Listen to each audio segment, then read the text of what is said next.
All praise to the Most High, Ahayah, and to his son, HA Mashayah, AHAYAH. This is Brother Holly here with the second Spirit of Truth broadcast here on the AHAYAH'S channel, as well as the House of Ahayah channel, on this set-apart Sabbath day. First and foremost, as always, I'd like to give all glory, praise, and honor to the great I am, he who is, was, and is to come, the Almighty One, Yadahayah, and to his son, AHAYAH'S Messiah, who gave himself for us that we might have life, and that life is in him, Yadahayah. Now, in this second broadcast, children, I want to go over some scriptures from the book of 2nd BARUK, a book that the tithe-taking, pork chop eating, Sunday go-to-meeting jokers don't want you reading at all. They want to keep you as far away from sources like this, because you will come to find, as you read some of the apocryphal books, the books that they tell you are heretical, you'll come to find that the Messiah himself and his apostles were quoting directly from them. And we're going to read something here in 2nd BARUK that the Messiah talked about in Matthew's Gospel. We're going to read both sets of scriptures, and you'll be able to see what I'm talking about, and you'll be able to make the connections for yourself. And it will become blatantly clear who Messiah was talking about in Matthew from what you read here in 2nd BARUK. And hopefully this is a short telecast. The first one was pretty long, drawn out, but we were on a mission in the first broadcast to prove that the works of the law and the deeds of the law are the sacrifices called for in the law, which can never take away sin, and that Messiah himself was the one sacrifice for sin forever. All praises. We'll be reading from the Sefer. And the reason I'm reading from the Sefer, children, is there's no 2nd BARUK in my my standard Bible. And the Apocrypha that I have that displays the name of the Messiah and the name of the Father as they should be, does not include 2nd BARUK. This is one of the few books I have a copy of 2nd BARUK, and the other book or collection of scriptures that has 2nd BARUK in it, I can't trust a word it says. That literal translation version, I call it the illiteral translation, because it's horrifying. It really is. I've caught that book just blatantly, changing the meaning and the text just straight up, straight out. It's horrifying what it does. It goes to no uncertain great lengths and no uncertain terms to try to teach something that the scriptures don't talk about, which is universal salvation. All these things are for everybody. We're going to read today who these things are for, from 2nd BARUK and from Matthew's Gospel. Let's get it. No more intro. Let's just get to the book. 2nd BARUK chapter 72. Let's start reading at verse 1. 2nd BARUK, in your expanded Apocrypha. Standard Apocryphas don't have 2nd BARUK. You got to get an expanded one to get this book. 2nd BARUK chapter 72. Let's start reading at verse 1. It says, "Hear now also regarding the bright lightning, which is to come at the consummation after these black waters. This is the word." Will you highlight? This is the word, it says. This word should be highlighted, in my opinion. For it's talking about the word that was made flesh. The word of Yahweh that took on flesh and dwelt among us. It's talking about him. I'll read it again. 2nd BARUK chapter 72 verse 1 says, "Here now also regarding the bright lightning which is to come at the consummation after these black waters. This is the word. After the signs have come, of which you were told before, when the nations become turbulent, and the time of my Messiah, of Mashiach, is come, he shall both summon all the nations, and some of them he shall spare, and some of them he shall slay with Yahweh. So you see these camp banging brothers, you know the ones. 12 chart touting, yelling at Edomite brothers on the street, telling various people of the various nations, get ready for destruction, get ready for slavery. They ain't lying. They ain't lying at all. They telling you facts. I'll read it again. 2 Baruch 72:2. After the signs have come, of which you were told before, when the nations become turbulent, and the time of my Mashiach is come, he shall both summon all the nations, and some of them he shall spare, and some of them he shall slay with Yahweh. Now we're going to find out what's going to be the determining factor if a nation of people will be spared or a nation of people will be destroyed. Let's find out. Verse 3, 2 Baruch 72:3. These things therefore shall come upon the nations which are to be spared by him. Every nation which knows not Yasha'Allah and has not trodden down the seed of Jacob shall indeed be spared with Yahweh. If some far-flung people on the other side of the planet had no idea who the children of Yasha'Allah are, didn't do nothing against them, one nation comes to mind right now. I ain't found the people of Thailand ever did nothing against us. Matter of fact, when they see us, they're happy. Man, they figured it out. So the people of Thailand tuned in to these broadcasts. How y'all doing? May the Most High bless you. Because y'all ain't doing nothing I can find. Y'all have done nothing against my people. You have done nothing against the children of Yasha'Allah. All praises. And may the Most High bless you for it. We reading about you being spared. Let's read it again. 2 Baruch chapter 72 verse 4. Every nation which knows not Yasha'Allah and has not trodden down the seed of Jacob shall indeed be spared. Okay, since we know now what's the determinant or the determining factor, if you will, of how to be spared, let's see what's going to happen, what's going to cause you to be destroyed. I'll read it again one more time. 2 Baruch chapter 2 verse 72 verse 4. Every nation which knows not Yasha'Allah and has not trodden down the seed of Jacob shall indeed be spared. This because some out of every nation shall be subjected to your people. So you're going to work for us. All praises. But all those who have ruled over you or have known you shall be given up to the sword will you highlight. So if you've ever had your knee on the neck or the thumb on the scale for the children of Yasha'Allah, if you ever ruled over, you ever held us in bondage, you ever treated us ugly, if you ever done any of those things, you're going to be destroyed. The list of nations that are going to be just demolished are many. America, you going to be spared?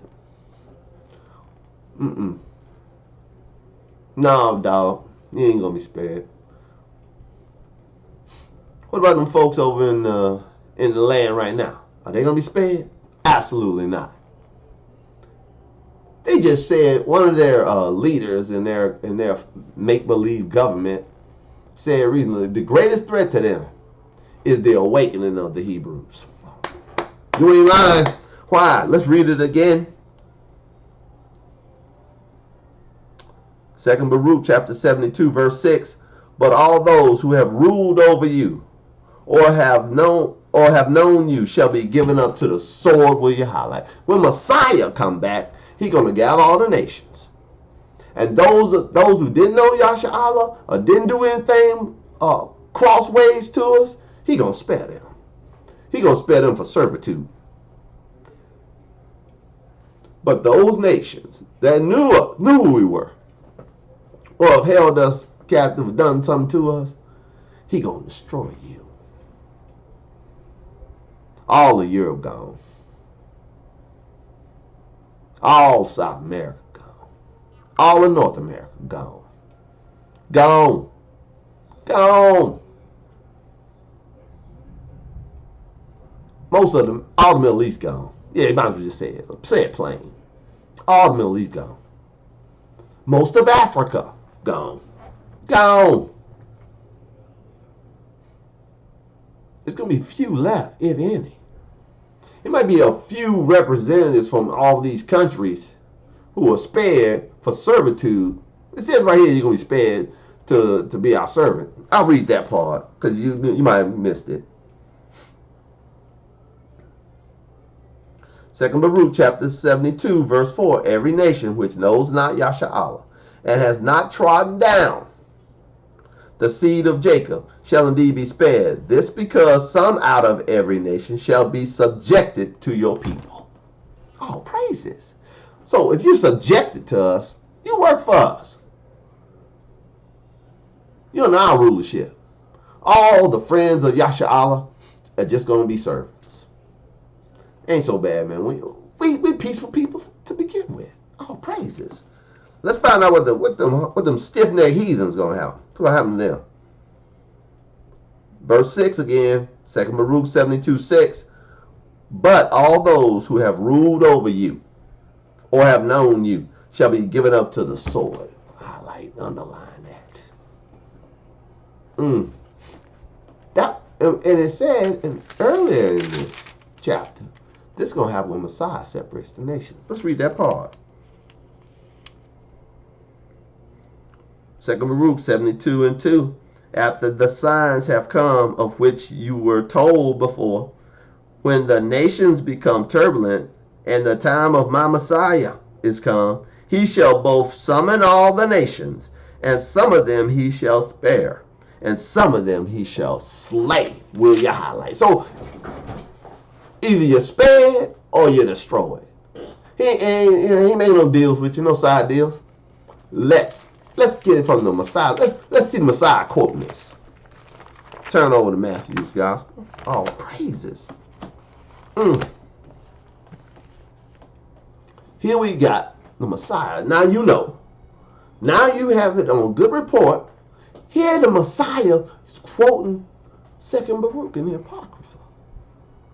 For all those who think, all you trolls who think the Apocryphal books are not canonical, they're not their scripture.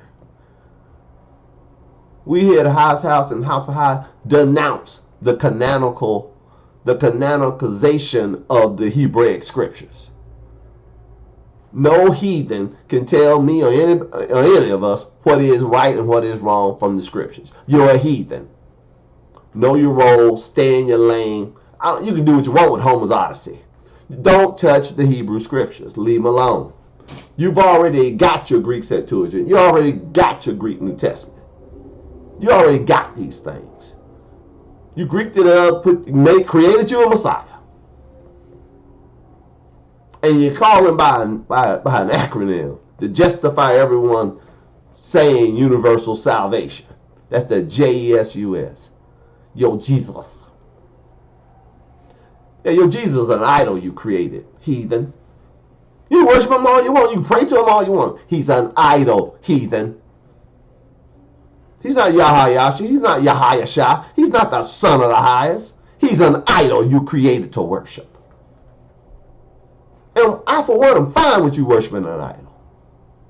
Because this truth is not for you. It is given unto you. In Torah it says, it's given unto you, heathen, to worship the works of men's hand, to worship the stars, moon, and heaven, to worship the works that you can see. It's given to you from higher to do that. And it says in the book of Jubilees that evil spirit been put over all of you, that you would worship things made of wood and stone, that you would be driven far from a higher, that you would be deceived. I ain't worried about it. I didn't deceive you. Most High put an evil spirit over you. That's his doing. It's marvelous in my eyes. All praises. Let's listen to the book. Matthew chapter 25, verse 31. Let's read. When the Son of Adam shall come in his glory, and all the holy angels with him. He shall sit on the throne of his glory. Verse 32. This is Matthew 25:32. And before him shall be gathered all nations, will you highlight? All Gentiles. Here it is. The same gathering of the nations talked about in second BARUK chapter 72 being talked about here in Matthew. The Messiah himself is speaking. This is in red if you got a red letter. I'm still reading. Matthew 25:32. And before him shall be gathered all nations, and he shall separate them one from another. He separates nations. As a. What does as a mean? That's metaphoric speaking. As a shepherd divides sheep from the goats, and he shall set the sheep on his right hand, but the goats on the left. Will you highlight? He gonna separate nations. Goat nations and the sheep nation. Singular.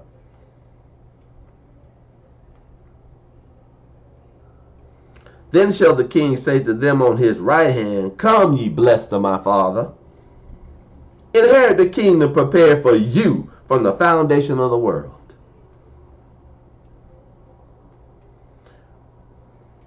For I was hungry, and you gave me meat. I was thirsty, and you gave me drink. I was a stranger, and you took me in. Naked, and you clothed me. I was sick, and you visited me. I was in prison, and you came unto me. Then shall the righteous answer him, saying, Master, when did we see you hungry and feed you, or thirsty and gave you drink? When did we see you a stranger and take you in, or naked and clothe you? Or when did we see you sick or in prison and come unto you? And the king shall answer and say unto them, Amen, I say unto you, inasmuch as ye have done it unto one of the least of these my brethren, you have done unto me. Who was the destruction or sparing or destruction based upon? In 2 BARUK chapter 72. How you treat the children of Yasharallah, how you treat the seed of Jacob will determine if you're destroyed or if you're spared. If you're spared for servitude. But if you're destroyed, if you treat us ugly, you're destroyed. Because you treated us ugly. And he's saying here, as you have done unto the least of these my brethren. He's identifying. The identity of these my brethren is in 2 BARUK 72. That would be the seed of Jacob. Oh, praise. For it is evident. I said in the first broadcast, I'll say it again. It is evident that the Messiah sprung from Judah. Oh, praises. I'll read it again. Matthew chapter 25 verse 40. And the king shall answer and say unto them, Amen, I say unto you, inasmuch as ye have done unto one of the least of these my brethren, you have done unto me. Will you highlight? Now the word it is italicized, meaning it ain't there. I know this is a Greeked up New Testament, but the word it in both those places is not there. It was added by the translators. That's one of the reasons I like the Sefer. Just like an original King James, the Sefer leaves the italicized words italicized, letting you know they're not in the original writing. And if Ohio wills to be so that I live and his son Terry, I'm gonna do a series of teaching just on the italicized words. You can go to Isaiah and it changes the whole meaning if you remove the italicized words.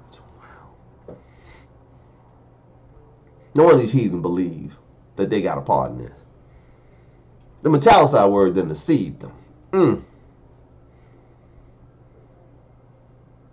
Yeah, look it up, troll. Yeah, one of you trolls said, what are you talking about? Look it up, troll.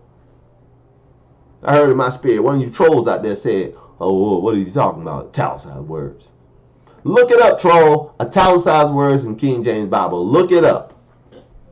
And what you'll find, troll, is the italicized words are words that were added by the translators for ease of reading.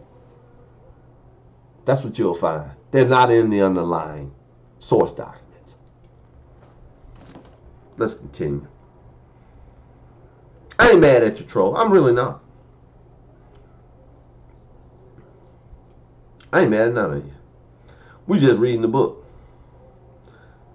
Matthew 25:41. Then shall he say also unto them on his left hand, Depart from me, ye cursed, into everlasting fire, prepared for the devil and his angels. For I was hungry, and you gave me no meat.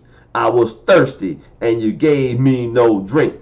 I was a stranger, and you took me not in. Naked, and you clothed me not. Sick, and in prison, and you visit me not. Then shall they also answer him, saying, Master, when did we see you hungry, or thirst, or a stranger, or naked, or sick, or in prison, and did not minister unto you? Then he shall answer them, saying, Amen, I say unto you, insomuch as ye did not to one of the least of these, ye did not to me.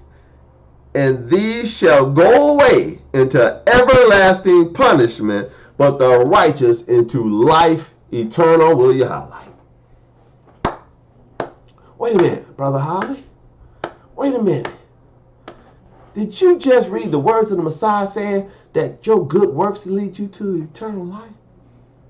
Uh-huh. He didn't say nothing about what you believe there, did he? He didn't say nothing about faith, did he? Now, when you saw a Hebrew that was hungry, you fed him. When you saw a Hebrew that was thirsty, you gave him something to drink. When you saw a Hebrew, when you saw a man and a woman of Yasha'Allah, man, woman, a child of Yasha'Allah, you took care of them. When they were naked, you clothed them. Then the King of Yasha'Allah, the Messiah, the anointed one of Yasha'Allah, is going to say unto you, come on in. You ministered to the least of these, my brethren. You ministered to me. Come on in. You'll be spared. But we read in 2 BARUK what you spared for. To be a servant. Oh, I ain't mad at you. This is all nations being gathered. All nations being gathered. And they're going to be separated. Sheep on one side, goats on the other. But if you mistreated the Hebrews, if you put your thumb on the scale, your knee on the neck of a man, woman, or child of Yasha'Allah, it's going to be more tolerable for Solomon and Gomorrah than for you in that day. He said, depart from me, you work of iniquity. He ain't said nothing about what you believe or confessed. So all you confess, pray, look, Matthew 25, read. Did he say anything about what you believed? It's going to determine if you go to hell or not. Did he say anything about what you believe? It's going to determine what you're going to go into the eternal kingdom. Did he say anything about what you believe? No. He just said something about what you done. If you're good to the children of Yasha'Allah, he'll be good to you in that day. The Messiah will be good to you in that day. But if you have done evil to the children of Jacob, in that day you shall be destroyed. All praises to the Most High, AHAYAH, and to his son, HA MASHAYAH, Messiah, Yada, Hayah.